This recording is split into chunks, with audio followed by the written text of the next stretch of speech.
سلام سلام كميت وعلو كميت مسيوز خبرك من زخبرك انت خطاتلتي مدباتنا لو ما خاني نهلو كنتات املكيتو زاد لنا مدب نباخ من بلو مكتالكم نعدب كم زفلت لومي 19 قنبت سنة طبعا أول سعيد نتصمدو رابع كفال تصمدو زملكت مدب زرقي حنيرو تفولي زغبرو نلومي غاشا يلو زتقبلو اب ايربورت كا ستالين ገብረስላሴ منبري بزخاب وغن ኤርትራውያንን ኢትዮጵያውያንን ጋዜጠኛታትን አክቲቪስትን ብዙሕ ግብረ መልሲ ትጽበዩ ንገለ ካው ንምርኣይ ኣብ ማሕበራዊ መራኸቢታት ከይደለኹ እንታይ ዓይነት ግብረ መልሲ ክሳብ ተዳልዮም ዝመፅሉስ ቁልጡፍ ዝኾነ ግብረ መልሲ እንታይ ሂቦም ክንሪና ንኣብነት እታ ብፅልኢ ኤርትራውያንን ኤርትራውነትን ብፅልኢ ክሳብ ዓንቀራ ከም ዝበፅሓ ትፍለጥ ክሳብ ድሕሪ ጥፋት ኤርትራ ኢላ ክትዛረብ ዘይተሓፍር መድህን ገብረስላሴ እንታይ ኢላ መጀመርያ ጆኖሳይድ እንታይ ኢላ ጆኖሳይደራት ንትግራይ ኣብ ክሳዳ ገመዳ ኣትዮም ሓዲኦም ንሰሜን ሓዲኦም ንደቡብ እንትጎትዋ ዘሎ ፖለቲካ ብፎቶ እንትግለጽ ክትብልያ ንናይ ጌታቸው ረዳ ናብ ኣዲስ ኣበባ ምኻዱ ስታሊን ከዓ ናብ ኣስመራ ምምፁ ስታይ ገይራቶ ገሊጻቶ ዘላ ማለት እዩ ብድሕሪኡ እውን ፅንሕ ኢላ እንታይ ትብል እሞ ሕጅስ ስታሊን ብኣቋራጭ ስድርኡ ክርእዩ ማለት ድዩ ናብዚ ተዝመጽእ ግን ቃለ ምሕተት ክገብረሉ ነይረ ትብል ማለት እዩ ሕጂ መስመራ መኸይደስ ስድርኡን ክርእዩ ንምባልያ ምናልባት ስድርኡ ኣውለው ድዮም ኮይኖም ኣይደኖ ግን ዘይዕግበት እዩ ዘርኤካ ሕጂ እቲ ዝሕዝነኒ ነገር ንዓይንተልዩ ኣወል ስዒድ ሓደ ኣክቲቪስት ወይ ከዓ ሓደ ጋዜጠኛ እዩ መንግስታዊ ኦፊሻል መንግስታዊ ኣካል ኣይኮነን ግን ክሳብ ክንደይ እቲ ጌታቸው ምስ ናይ አዲስ ኣበባ ላዕለወ ሰበስልጣናት ክራኸብ ከሎ ሓደ ፖለቲከኛ ወይ ከዓ ሓደ ኣክቲቪስት ወይ ጋዜጠኛ ናብ ኣስመራ ወይ ከዓ በስመራ ብዝመፅእ ኣርእስቲ ክዝረብ ከሎን እቲ ሚዛኑ ክሳብ ክንደይ ፍልይ ከም ዘለዎ እዩ ይረአየካ ኣብ ኤርትራ እቲ ኣክቲቭ ዝበሃል ንጉዳይ ዞባናኹን ፖለቲካ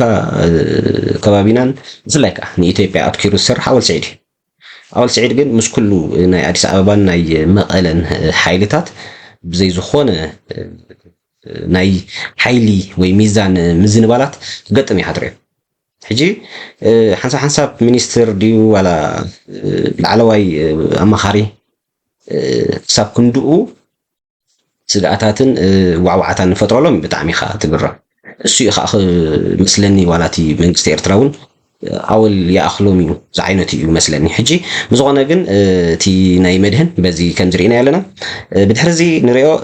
ሰልጠነ ግርማ እዩ ያ ሰልጠነ ከዓ እቲ ትግራዋይ ክኸውን ከሎ ትግራዋይ ክትፈቱ ዘይደልየካ እቲ ምስ ተጋሩ እንድሕር ፈቲኻ ከዓኒ ንተጋሩ ክፈቱ ዘይክእል ሰብ ማለት እዩ ሰልጠነ እምበኣር መጀመርያ ዝገበራ ንናይ መድህን ገብረስላሴ እዩ ሪፖስት ገይርዋ ማለት እዩ ብድሕሪኡ ከዓ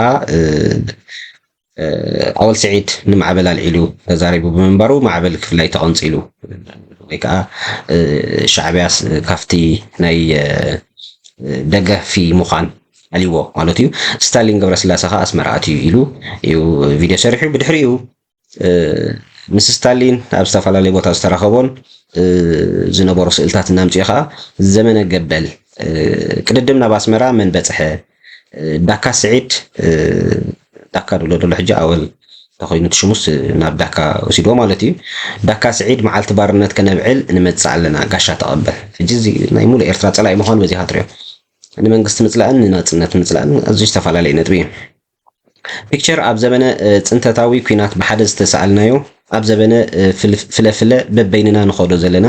በበይንና ዝተሰኣልናዮ ምዃኑ እዩ ኢሉ ከዓ ናቱ እውን ስታሊንን ዝነበረ ኣብ ዝተፈላለየ ኣጋጣሚ ስእልታት እዩ ፖስት ገይሩ ማለት እዩ ሕጂ ኣነ እንታይ እዩ ገሪምኒ ኣወል ስዒድ ሓደ ቲቪስ ወይ ከዓ ሓደ ጋዜጠኛ ንበሎ ፖለቲከኛ ንኩሎም ንኤርትራ ዝድግፉን ዝቃወሙን ነቶም ኣብ ውሽጢ ኢትዮጵያን መቐለን ኣብ ኣዲስ ኣበባን ዘለዉ ብፖለቲካ መልክዕ ዝነጥፉ ሓንቲ ቪድዮ ብክልተ ብሰለስተ ቪድዮታት ክሳብ ክንደይ የለዓዕሎምን ኣክቲቫት ይገብሮም እዩ ዘርእየካ ብድሕሪ እዚ ከዓ ናይ መን ኢና ክንርኢ ካልእን ምትቕላል ድማ ትማሊ ኣነን ብርሃነን ኣብ ዝገበርናዮ ናይ ቴሌፎን ርክብ ነዚ ሕጂ ዝመፅእ ጋሻን ብምትቕላል ንህዝቢ ኤርትራ ደርፊ ወዲ ትኹል ጋብ ዘለ ኢሉን ኣሎ እሞ بدرف بحر دمصاو تخلق فلماريام ود تخل كنفل علينا نغيد ناب قشنا ودحو بوي دنا حدي وحقلبنا حدي وردور حدي عمتنا مستفردي تبننا تأيو حزبي نتقاقلي زنقصين خطلي زودقين خمتكل أسمع خوي كاس تعدم اللي خايلو زي أقول أنت اليوم نايب حكي كنت أول سعيد ولا شكوري أنت العلو والله مالك نعم ما زنلت حج نفارقو نتحاز هايب سبرانا ندم دموتا فتح زقدامو زنار حق مزقب شو مالك يونيتي مالك مزايا خان استخافت سراويت سلام رهاكات سلام فلمن تاري زوباوي فقري سعبو خايه نركبات له أباينا دفن عمزكر له صنعت قدمنا اللهم متكلو كابزز ترف عيناتنا كله زرتبتب يلن عمزكر صنعت مننت نايو وسئيت عوات نغرق